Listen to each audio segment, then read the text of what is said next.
Assalamualaikum warahmatullahi wabarakatuh. Apa kabarnya teman-teman? Semoga sehat selalu. Dan di penghujung puasa ini semoga kita selalu semangat dalam beribadah, semangat dalam menjalani puasa, dan jangan lupa untuk selalu bersyukur teman-teman. Oke, untuk pembahasannya sekarang aku mau sharing nih teman-teman, amalan apa aja yang membuat doa kita itu mudah untuk dikabul atau diijabah oleh Allah. Langsung aja nih teman-teman. Yang pertama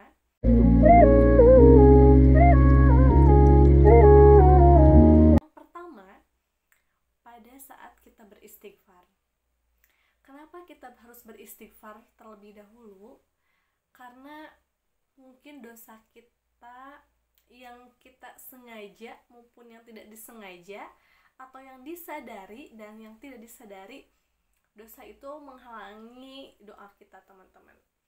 Jadi bersihin dulu hati kita, bersihin dulu nih dosa-dosa kita yang sengaja atau tidak sengaja kita lakukan gitu kan. Karena ya berbuat dosa itu tidak semudah itu ya teman-teman, banyak godaannya, sehingga kita itu terlena sama yang namanya dosa gitu teman-teman.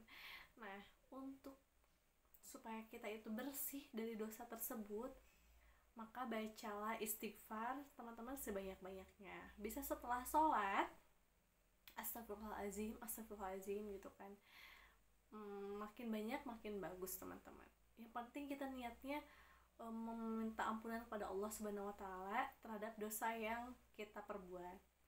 Nah, kemudian tips yang kedua adalah bersolawat teman-teman.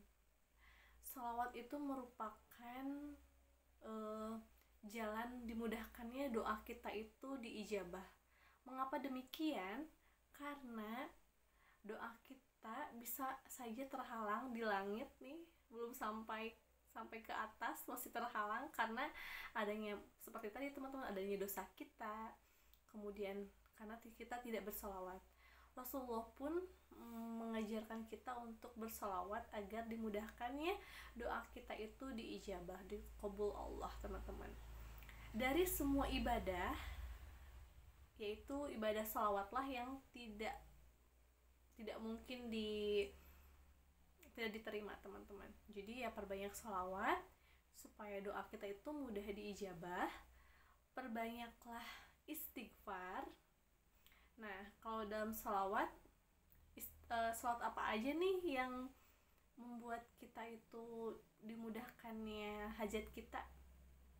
Itu terserah teman-teman ya. Sholawat itu kan banyak macamnya nih. Ada sholawat nariyah yang panjang, ada sholawat Jibril, ada sholawat yang simple, sholawat ala Sayyidina Muhammad. Itu terserah teman-teman ya, mau mengamalkan yang mana, mau berapa, itu gimana kemampuan teman-teman. Yang pasti niatnya adalah kita meminta ampunan kepada Allah, kita memohon bantuan Rasulullah melalui sholawat tersebut. Jadi ibaratkan sebuah orang dalam ya teman-teman. Kalau kita udah mentok nih, nggak masuk nih, gimana ya caranya supaya bisa masuk? Ya backingan dong, backingannya langsung ke Rasulullah gitu kan, minta tolongnya ke Rasulullah, nih aku bantuin, kata Rasul, seperti itu teman-teman ibaratnya. Nah, yang ketiga ada lagi teman-teman, tidak kalah dari tips yang lainnya, yaitu mendoakan orang lain.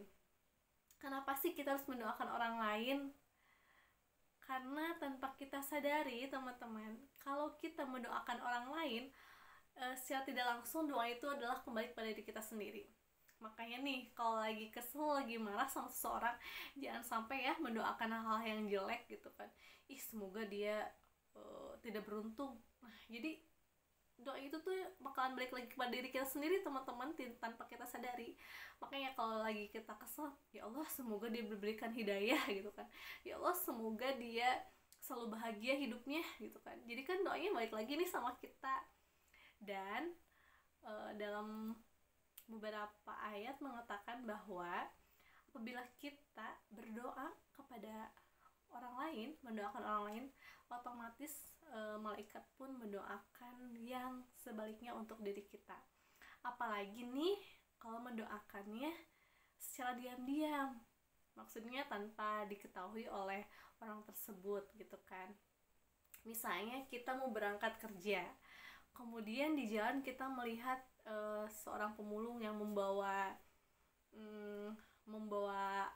apa itu namanya, karung ya. Kita doakan nih, ya Allah semoga dia mendapatkan rezeki yang berkah, kemudian diberikan keluarga yang sakinah mawaddah warahmah, anak-anaknya soleh-solehah gitu kan, amin. Nah, tanpa orang itu tahu kan kita mendoakan hal-hal yang baik gitu kan. Justru ya doa itulah yang akan balik lagi pada diri kita gitu. Doa itu baik lagi bahwa kita akan mendapatkan rezeki yang lancar, anak yang soleh-solehah, keluarga yang sakinah mawaddah warahmah. Nah, contohnya seperti itu teman-teman.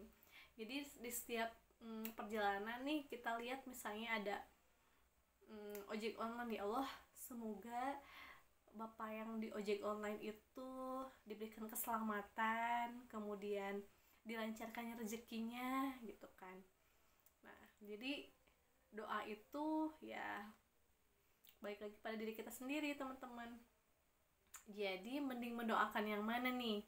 Mendoakan yang jelek atau yang bagus? Ya tentunya yang bagus dong. Jadi sering-seringlah mendoakan orang lain, apalagi orang-orang tersayang ya, seperti misalnya keluarga kita, orang tua kita, pasangan kita, anak kita gitu kan.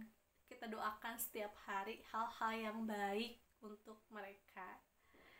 Nah, udah nih 3 tips. Satu lagi apa teman-teman? Tips yang keempat adalah kita harus yang namanya berhusnuzon. Husnuzon kepada siapa? Udah pernah disinggung sih waktu beberapa video saya sebelumnya. Husnuzon kepada sesama manusia, husnuzon kepada Allah Subhanahu wa taala. Bahwa setiap doa yang kita inginkan, yang kita minta itu pasti dikabul Allah, teman-teman. Tapi pertanyaannya, kapan nih dikabulkannya? Atau misalnya kita jangan terlalu berharap ya teman-teman. Jadi kalau kita sudah berdoa, udah aja yakin pasti diijabah Allah. Cuma waktunya ya kita harus sabar. Tugas kita itu ya berusaha.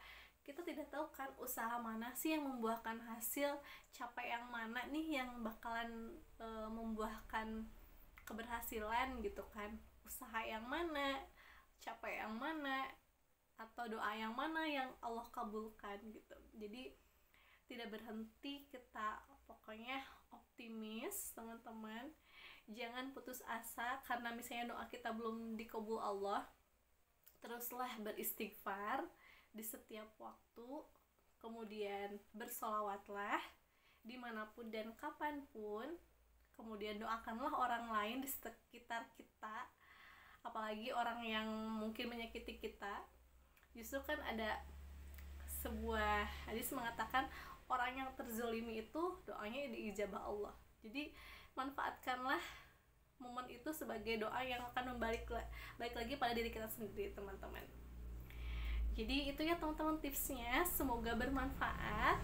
Kalau misalnya kalian suka boleh di like, di share, dan di komen.